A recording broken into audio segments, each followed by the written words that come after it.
Hey, what's up, YouTube? So, the ZR1X, let's talk about that. Let's go switch over to the POV cam. Today I'm driving the C8.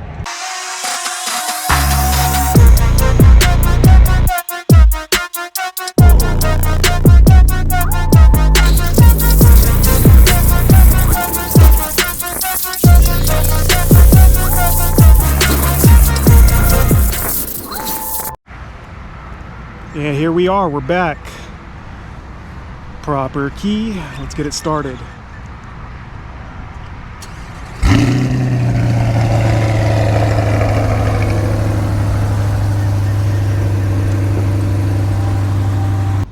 Gorgeous day out, perfect day to drive the C8.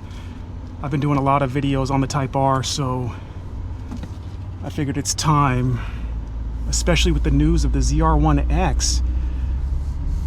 So Chevy has really,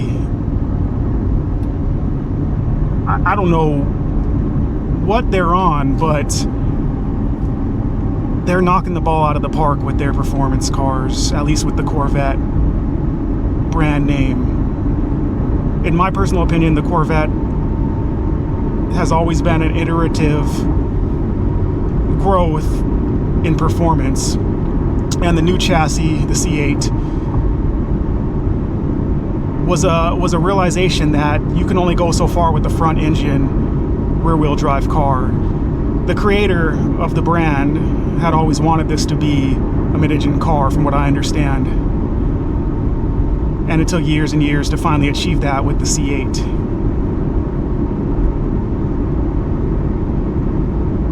The performance of the C8 is next level. I'm just talking about the base level of the C8. This C8 does everything that you need it to from a performance perspective. And then now if we look at the very top end, the ZR1X, it's like the Super Saiyan version of this. No, let's scratch that, because the Z06 is the Super Saiyan version, and then you have the ZR1, and then now the X. So I'm out of touch with Dragon Ball Z, or Dragon Ball Super. I don't even know what they're calling it anymore, but I'm gonna stick to Z. In Z you have Super Saiyan 3, and that's like what the ZR1 is, but the X is Super Saiyan 4. It's insane, the numbers that these things are putting down. It's interesting to me still how much hate the C8 gets. I know it's not manual. That's okay. If you want a manual, go get a C7. I had a C7 Z06 before this, and it is still one of my favorite cars of all time. And it still exists. So if you have the means, get that. But that doesn't mean that this deserves the hate that it gets. This car is a performer. I know people hate on things that they don't understand, because I used to hate on Corvettes when I was pure JDM. But these cars are that good now. The level of the ZR1, just the base ZR1, is absolutely mind-numbing. And then it's like as if it wasn't good enough, Chevy's like, here dog, I heard you like performance cars, I'm gonna hook you up further. It's like the difference between Mega Man and Mega Man X. All right, let's do, it's been a while since I've done a 0 to 60, so let's do that. Let me go ahead and set that up real quick.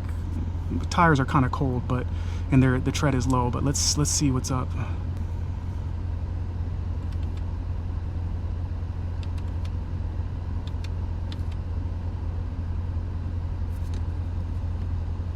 Okay, let's do this real quick.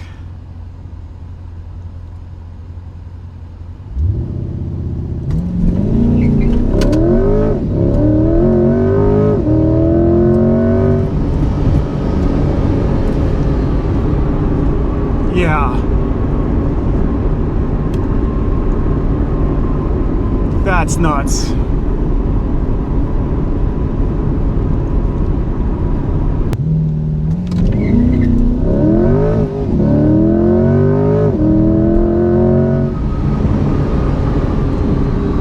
See, not bad for cold tires, and worn tires. These tires are old. So 3.7, this car is capable of 2.7 in the right conditions. This is a unkept road. It's also slightly uphill. There's not very many cars that can do that in real world conditions, just on the tap. This has 17,000 miles. And so the ZR1 and ZR1X is just insane. How can somebody hate on performance of that, especially since it's coming from America? Like, we've done it, guys. We've created a hypercar. Sure, it's built off of this chassis, which is attainable, in quotes. It's attainable, but it doesn't take away from the fact that it is a top performer now. Hypercar levels of performance, and you can beat on it all day on the track, no problem. That's what people that are driving the ZR1 are saying, that they're just beating on the car, and the temps stayed manageable.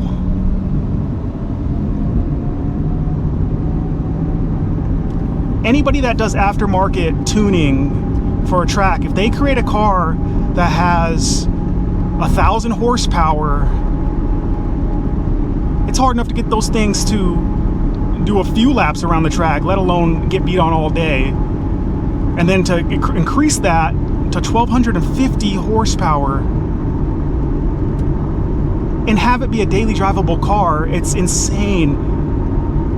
And then the maintenance is not as much as the Italian competitors. That's another thing that's key there.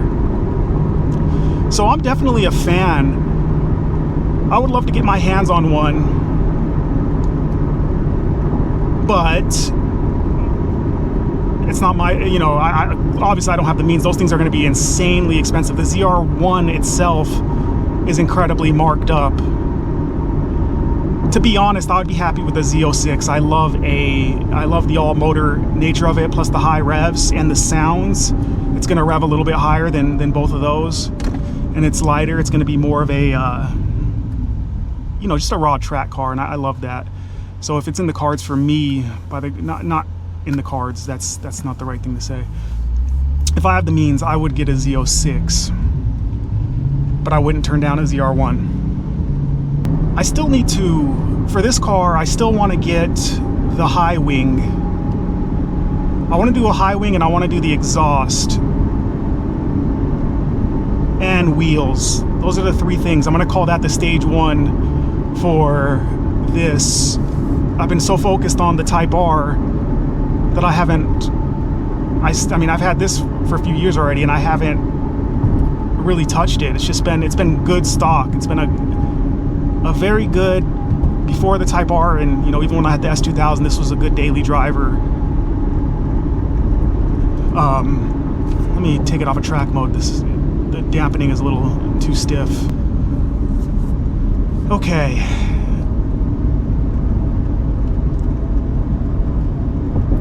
So what are your thoughts on the ZR1X? Has America finally done it? Is this going to start a war with the Italian competitors? Is Dodge going to come out with a Viper? Who else from America will try to take the Corvette on? Because as far as I'm concerned, the Corvette is the greatest car that's coming out of America, out of the USA. One thing that's funny is the naming convention of these cars. So this is a C8 Z51. So this is the highest level Z51, but the Z51 is the lowest on the tier of the actual performance models, because it's Z51. Then you have the Z06, but with the Z06 you can get the Z07 package, but Z06 is lower than ZR1, and then the ZR1 has the ZR1X. That naming is funny. To the average consumer, it might sound like the Z51 is the best, but that's how it is. What do you think about that?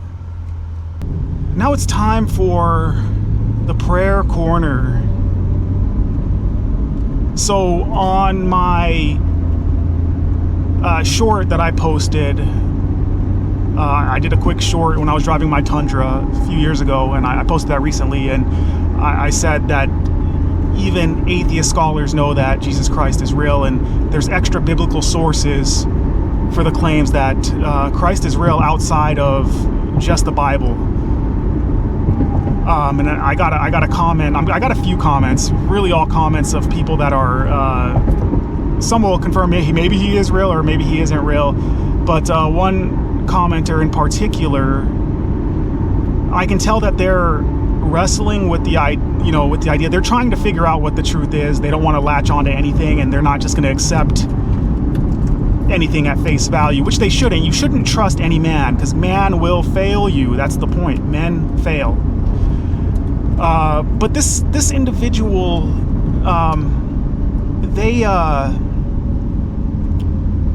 they're making a lot of claims, mainly around how I'm talking about how I got saved and how it's experiential, and that doesn't prove anything because there's multiple different faiths and people are sincere in their beliefs and they've had transformations.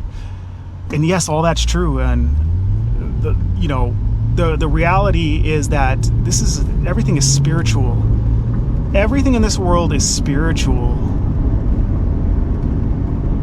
We are physical, but the spiritual is real. Your consciousness and who you are, your spirit and your soul does not pass away. When you die, when you shed this physical body, you will continue to go on. And there are spirits that seek to discredit who God is. It's a spiritual war. And they will do that. And there are religions, there are beliefs. They will do whatever they can to sway somebody from knowing the love and the truth of God. And so people can be sincere, but they can be sincerely wrong. And so one common example is counterfeit money. You can have a million different counterfeit $100 bills, but you can't know all of the counterfeits. There's just going to be so many counterfeits that come up. How you learn to detect the counterfeits is you study the real thing. If you study the real thing, then something that's counterfeit you can detect. So you don't have to know all 1 million, though it does serve a purpose to learn and to study.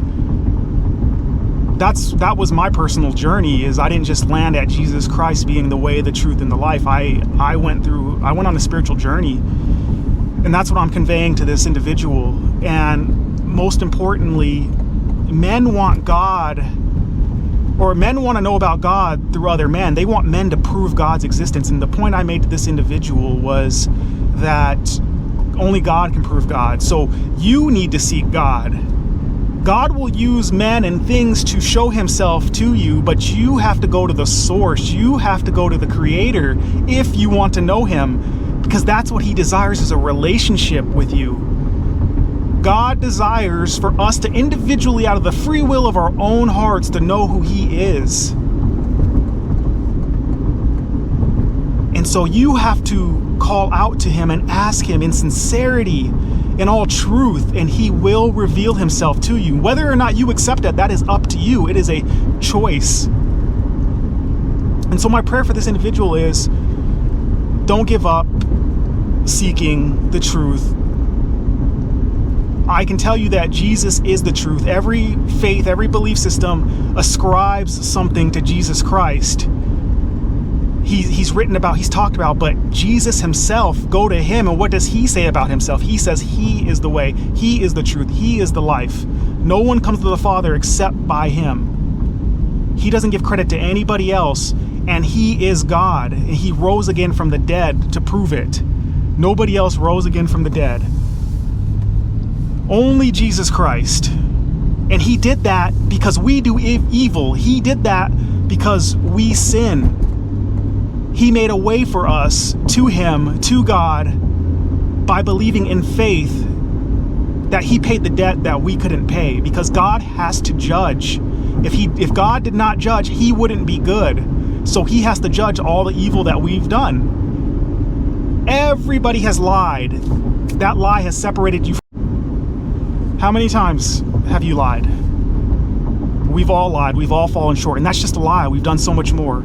So God made a way because he will judge us based on what we've done. And your sins are forgiven through your faith in him and his son that he sent.